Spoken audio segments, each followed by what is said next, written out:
Today I'm going to be sharing a recap of a portfolio review that I did for Vancouver-based photographer Tanya Goehring, and walk you through basically what we talked about in the review and what suggestions that I made. For those of you who don't already know me, my name is Monashee from Monashee.org. I curate portfolios and mentor photographers who are tired of taking any old photo job and are ready to step into being creative commercial photographers known for their unique style and niche. When you first land on the website, it is simple, clean design, which I like. She has, since we last spoke, changed her logo already. So before she had like a circle, it was a little like intrusive, I felt, and the circle kind of like detracted, I felt, from the rest of the website. I really like what she's done, or what her designer has done with the new logo. The rest of the website she's kept, I think, relatively the same, but basically we've got a rotating slideshow that transitions with a fade. I really like that it transitions by itself, so it gives a glimpse into her work right away. I don't think this works for everybody. It doesn't work for all types of work, but in her case, I do like it. Maybe a little bit of control would be good. Some people like to be able to click through these images, but I like that it just rotates through. So when you go on her links, it is hot pink, which for me felt a little off with her branding. And as far as what her work is like, it didn't feel like a good fit. But again, that's a design choice that they will work on the back end with design. So when you go to her sections, she's got a project section, a portrait section, musicians and artists, corporate, lifestyle and portraits, fashion, art, motion, music videos, tear sheets, and then her about me and CVs and stuff like that, which we'll get to. Then she also has the automatic message, render music video festival, and all of her social handles. So right away, I'm very overwhelmed when everything is really clean and simple with the design, but when I'm looking at this, I'm like, oh my goodness, that is a lot. And then when you click on, projects itself, all of these different projects come up. And then each section as well. So I'm confused. I don't know, what does she do? What is she best at? What am I going to hire her for?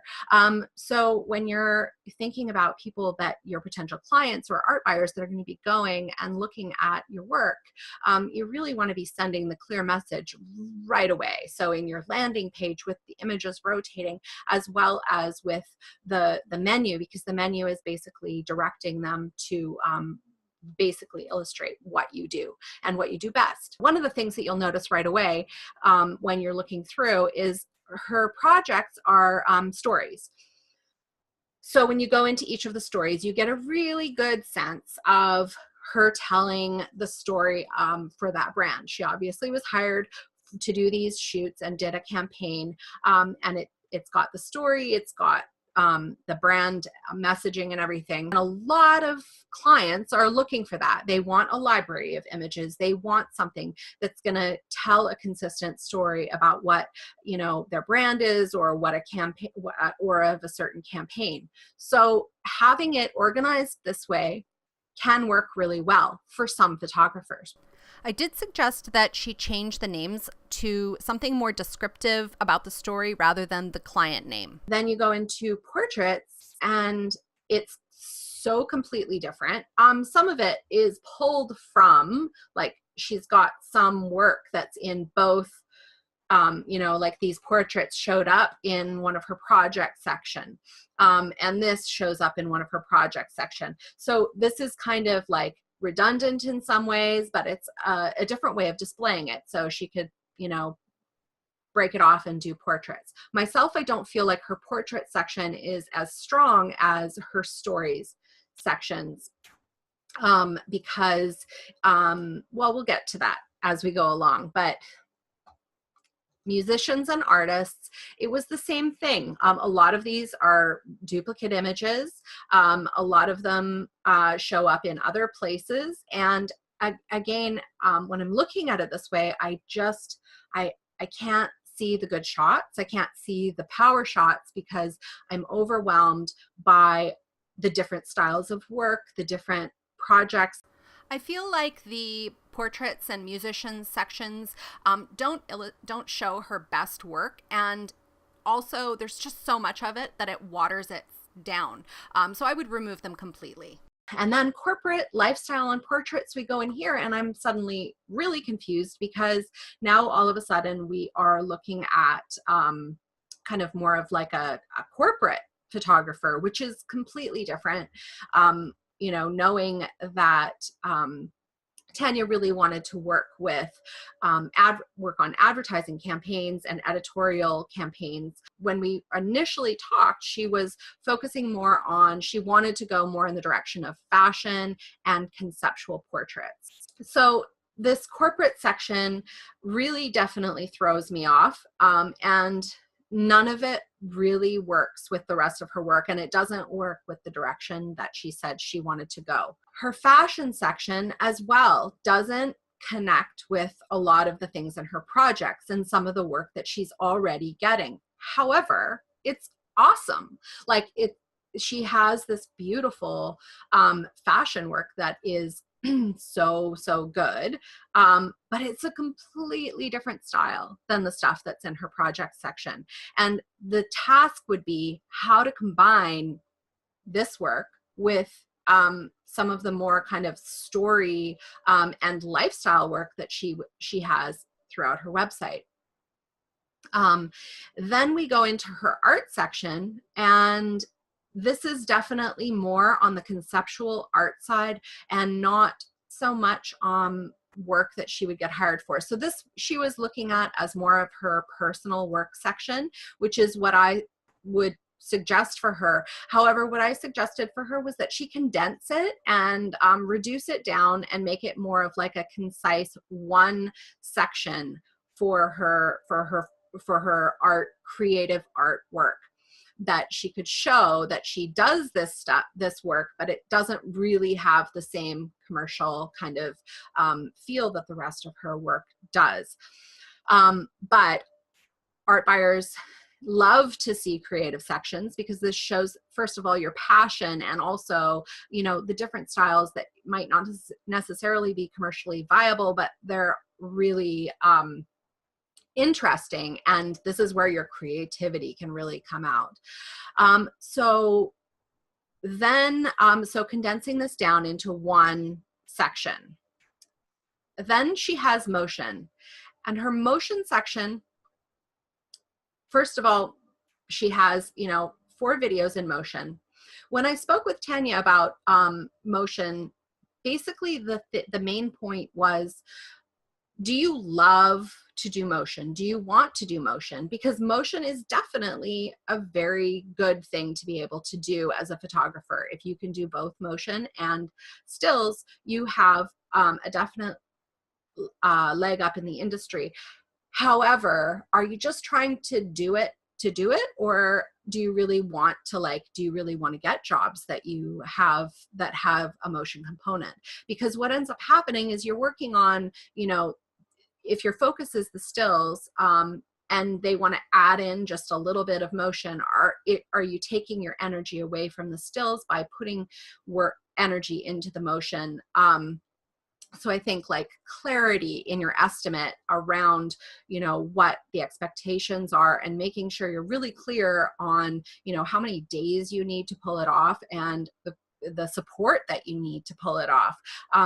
So a lot of the time it's her and her partner who are doing video and stills, and how much of that is realistic.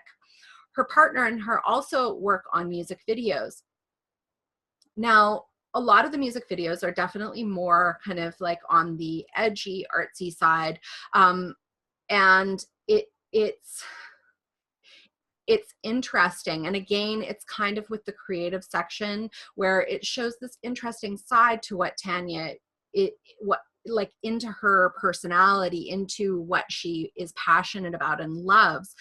However, the videos are really long, and if I am thinking about basically if I'm an art buyer or a client and I'm going to her site and I want to hire her for a lifestyle shoot, and I'm like, oh, cool, she shoots music videos, and I go in here and I click on one of the videos and I'm like, wait a minute, what was I here for? This is really long, and this is my time. I'm spending all this time clicking through and watching these long videos. Obviously that's a choice, but if you put it in your menu, you're basically saying this is important. It's important that it's here. So I suggested that she remove her music videos because it's not really relevant to the rest of her work. It shows part of her personality, and I made a suggestion as to how she can incorporate it, because it is part of her personality and what she's interested in, but in a way that's not so not taking over the menu, which is prime real estate, and which is, you need to be really, really concise about what you put in your menu. So I'll get to that in a minute, but the tear sheets. So this is her tear sheet section, and I love this because it does show her features, like featured in applied arts, and all of these editorial shoots, and it shows how she's branded campaigns, and it's really nice. It's nice seeing it in a grid like this, and having the images actually, like the use of them. I love this, seeing the billboard and everything like that. So tear sheets I love. As far as her sections here, so a little bit about me. She's got a great about me section, one image, perfect.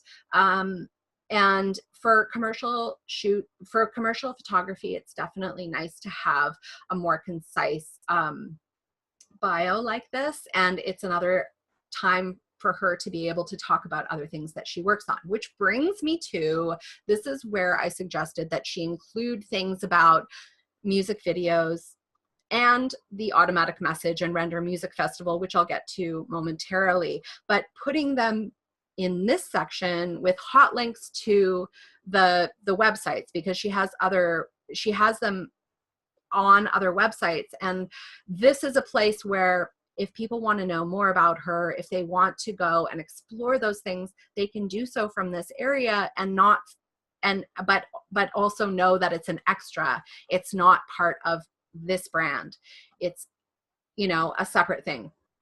So I think it's really important for her, if she does want to include those things, to put them in here rather than over here, because it dilutes the website when it's over here, and it confuses people a lot. Like, what is the automatic message? Well, if somebody's like, oh, that's interesting, what's the automatic message? What happens when I click on it? It takes me to another website.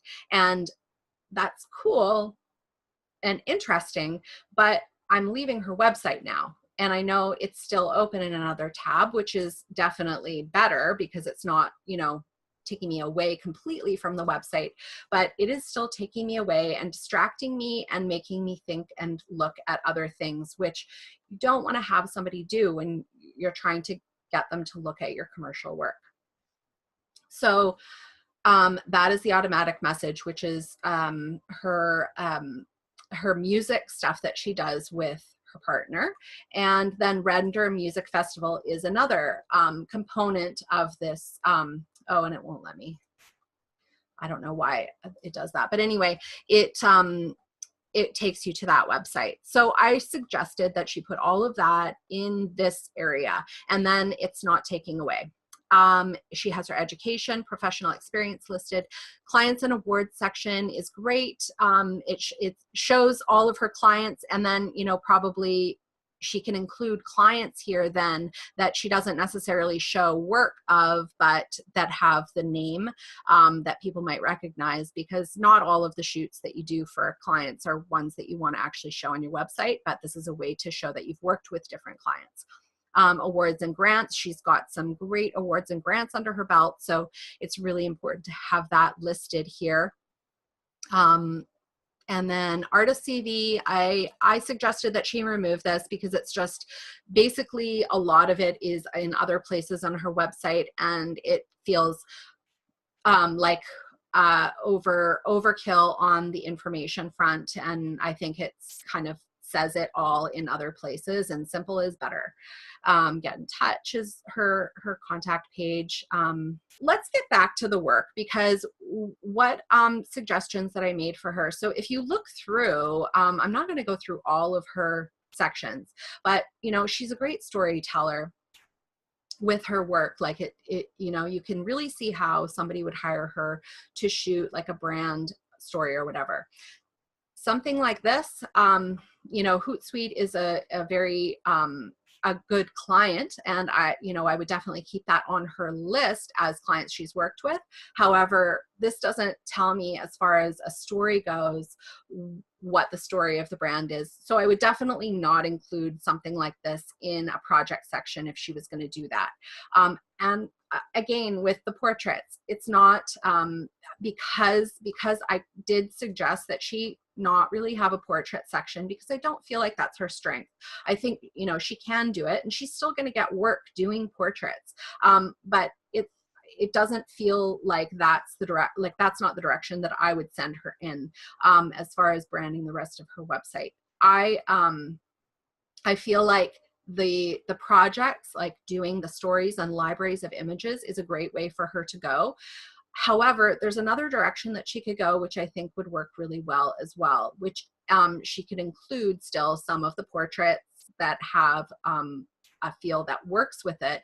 And that is more of a lifestyle thing. So getting rid of all the projects and just having a very concise, really well edited lifestyle section. This is a really good example of a shoot that she's done really, really great branding for, and is kind of the feel that could work well for what I'm talking about when I'm saying like more of a refined lifestyle edit. So having things like this mixed in with like, I think this is another one that's got some great lifestyle things. I would definitely, if she goes that direction, I would take something like this out, because it feels more like an entrepreneur or lifestyle blogger shot, rather than something that would be in a lifestyle magazine or something like that. So I'm not going to get into too many of the details of like image per image, but like this kind of thing, lifestyle, it's great. However, edit it down, like pull out just the very best shots. And then as far as her fashion work goes, the suggestion that I made for her is to include it. So let me back up a little bit. Tanya is based out of Vancouver, Canada, and fashion here is very, very minimal. There's not a lot of a fashion market, and what market there is, it's quite competitive. And the people who are already working in the fashion, working as photographers in fashion, are pretty well established and are only shooting fashion. So if Tanya really, really wanted to go down the fashion route, she absolutely could, because her work is wonderful. However, I don't think she wants to limit herself to fashion, and she knows that it's competitive. It's one of those things where she doesn't want to let it go, because it's obviously great. Why would you not show this work? So the suggestion that I had for her is to have it in her art, her creative personal work section. So earlier I talked about putting this all of these, condensing them into one gallery here. That would be her fine artwork, and then another one that is creative fashion or something along those lines, named like creative fashion. So it clearly illustrates that she can shoot fashion, and it's in her creative personal work section. So it's not necessarily saying, hi, I'm a fashion photographer, but it is letting people know she does shoot fashion. So it works well in there, which allows her to show her lifestyle and other work. If she wanted to shoot fashion and she wanted to really go for it, then I would take everything else out. No lifestyle, nothing else. I would just go in on the fashion and take all the rest out, because the style is just like completely different than everything else that she's got. So putting it in her creative section allows her to keep it here, but in a different way. So the two suggestions for her main body of work are either to, continue with the stories and have different stories, take out ones that are not working, and then reduce down. Also work on a lot of the pagination, because especially when you're displaying it as a grid like this, you want it to work as a grid, but you also want it to work when you click through the images. So you want the story and the feel to be in both the grid and also, so you want that visual impact when you first get there, and then you want the image to image connection. And a lot of it, it could use some work. It needs to have some images removed, reduced, and then, definitely, refined a little bit. There's another section, I think it's here. She has a different scrolling. So if you go here, I think it's this one. Yeah, so it scrolls differently. It's more like you hold your mouse down and it scrolls along like that. And I kind of like that better than the actual click through, but I feel like I want to see the images a little bit smaller. It's like a little overbearing when I see them this big. I want to see them smaller so that I can see the story progression. Like I can see a little bit more of the image before and after, so it has that flow to it. So I do, but whatever she decides on, whether it's the click through or the scroll across, I want it to be consistent throughout the whole site, and not just, not if it's scroll, then scroll, if it's click, then click, but not both combined. My suggestion would be for her to either make it projects and go with the project thing to show that she can do a story and build out a brand, or to do, edit it really, really tightly and have a very refined lifestyle website without the projects. So that means taking the best of the best work from each of the projects, and almost like, so you can't even tell that they were from the same shoots, kind of thing, because and that I think would be a cleaner option for her. But I think that it is kind of in her best interest to show that she can do these projects. I'd have to kind of really get in there to make a final decision. And what I had suggested is that she do a little bit of both, and that is have her projects, but then also have her lifestyle. So lifestyle projects being one section, and then lifestyle that has like the best of the best, all of her great lifestyle shots. So it's that boom factor where you see everything and it's all the best shots. I kind of think that she could go that way and lose the projects, or she could keep the projects and have that lifestyle section as well. Just to really quickly throw this in here, this is a shoot I said, like, I probably wouldn't include a lot of these shots. Like, this looks like a family portrait. These look like, influencer shots, like shots of an influencer, and they are. So things like that, it doesn't really work for commercials. So it's great if you get that kind of work and you try to get that kind of work, but you don't necessarily want to show it on your website if that's not your main thing. So this is not her main thing. So I would definitely not show that, because you don't want to send people confusing messages. But there are a few shots in here that I would include in like a lifestyle section. So again, it's just a matter of going through. I'm not going to go through all of them, but you get the idea. To learn more about Tanya, go on over to tanyagoehring.com. I hope you found it useful to kind of go through the process with me as far as getting inside my brain and, seeing why I made suggestions that I did, and how that helped Tanya move forward with her portfolio on her own. If you're interested in a portfolio review for yourself or portfolio curation, please go on over to monashee.org. You can find out all about the services that I offer, as well as a whole bunch of free resources. If you want to go at it by yourself, I've got a whole bunch of free downloads. If you're building your portfolio right now by yourself, go ahead and download my free portfolio checklist, which will get you started. I look forward to seeing you next time. See you later. Bye.